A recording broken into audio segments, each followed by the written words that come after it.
విద్యుత్ శాఖలో తమ న్యాయమైన డిమాండ్లను వెంటనే పరిష్కరించాలని డిమాండ్ చేస్తూ తెలంగాణ విద్యుత్ ఆర్టిజన్స్ జాయింట్ యాక్షన్ కమిటీ ఆధ్వర్యంలో చలో మింట్ కాంపౌండ్ కార్యక్రమం నిర్వహించారు.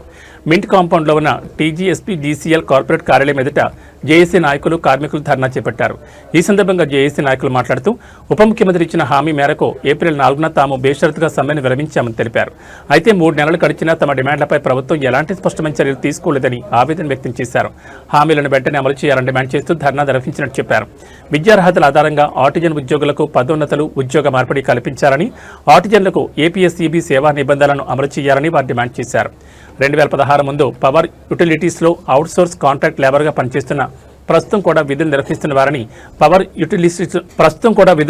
వారిని పవర్ యుటిలిటీస్లోని విలీనం చేయాలని డిమాండ్ చేశారు.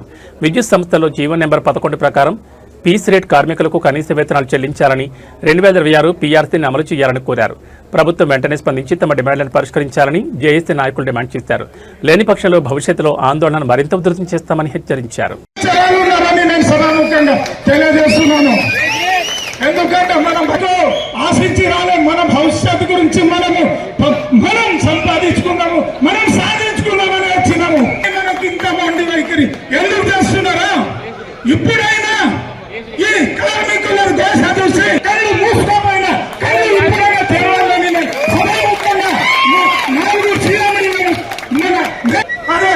ఎందుకంటే మిత్రుల పెద్దలు చాలా మాట్లాడాలి కాబట్టి వాళ్ళకి అవకాశం ఇవ్వాలి. అందరి కార్మికులకు ముగిస్తున్నాను.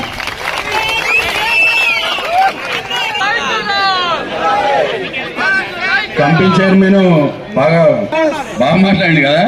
కన్వర్షన్ కోసం కొట్లాడుతూ ఉంటే, మిగిలిపోయిన కార్మికుల సమస్యల పరిష్కారం కోసం కొట్లాడుతూ ఉంటే వాళ్ళు ఏం పెట్టిరు? ఆర్టిజన్ ఉద్యోగుల ఇష్యూస్ అట. ఏం ఇష్యూస్? ఇష్యూస్ 20 ఏళ్ళ మీరు పిలిపిస్తే నేనే వచ్చి మాట్లాడాను మీ ట్రాన్స్ఫర్ల మీద. అక్కడ కూడా ఆర్టిజన్ ఉద్యోగుల గురించి మాట్లాడితే మైక్ గుంజుకుని ఒక నాయకుడు. అంటే ఎంత ఎంత దౌర్భాగ్యమైనటువంటి నాయకులుగా ప్రవర్తిస్తారో అర్థం చేసుకోవాలి. మేము కలవడానికి ఇబ్బంది పడతలే, కలిసి పోరాడడానికి సిద్ధంగా ఉన్నాం. కానీ మనం సమ్మె చేసే సందర్భంలో కూడా మాట్లాడినటువంటి మాటలు ఏంటి? మీరు మాట్లాడుతున్నప్పుడు మీరు ఆర్టిజన్ ఉద్యోగుల సమస్యలు పరిష్కారం చేయకుంటే వాళ్ళు డిమాండ్లు, ఈ 6 డిమాండ్లు పరిష్కారం చేయడానికి నీకు దమ్ము ధైర్యం ఉంటే వాళ్ళు కాళ్ళు పట్టుకుంటావా, గడ్డాలు పట్టుకుంటావా, కడుపులో తల పెడతావు, పెట్టి ఒప్పించి రాడా బాబు.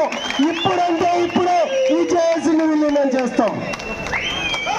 అరే బుద్ధి లేని వాళ్ళారా ఉన్నాం, వివిధ సంఘాల నాయకత్వంలో ఉన్నాం. నేను CIT United electricity employees union ఈ కంపెనీ ప్రెసిడెంట్ గా ఉన్నాను, రాష్ట్ర డిప్యూటీ జనరల్ సెక్రటరీగా ఉన్నాను, all India committee electricity employees federation of India కోసం ఆల్ ఇండియా కమిటీలో చర్చించే వేదికలో ఉన్నాను, చర్చిస్తా ఉన్నాను. ఇష్యూలు అంటే వాళ్ళు వాడుకొని తుడిచి పాడేస్తారా? ఇదా మన బతుకులు. కాబట్టి మనం ఒకటే చెప్పదలుచుకున్నాం, చిత్తశుద్ధి ఉంటే చైర్మన్ కన్వీనర్లకు ఒకటే చెప్పదలుచుకున్నాం. మీరు వచ్చి ప్రకటన చేయండి. ఆర్టీసీ ఉద్యోగులకు అన్యాయం జరిగిందని చెప్తారు, మమ్మల్ని పిలిచి చెప్తారు. మరి ఈడ చెప్పడానికి ఏమొచ్చింది? ప్రభుత్వం తాడ చెప్పడానికి ఏమొచ్చింది? అక్కడికి పోతేనేమో డిప్యూటీ సీఎం గారు అబద్ధం ఆడుతుందా?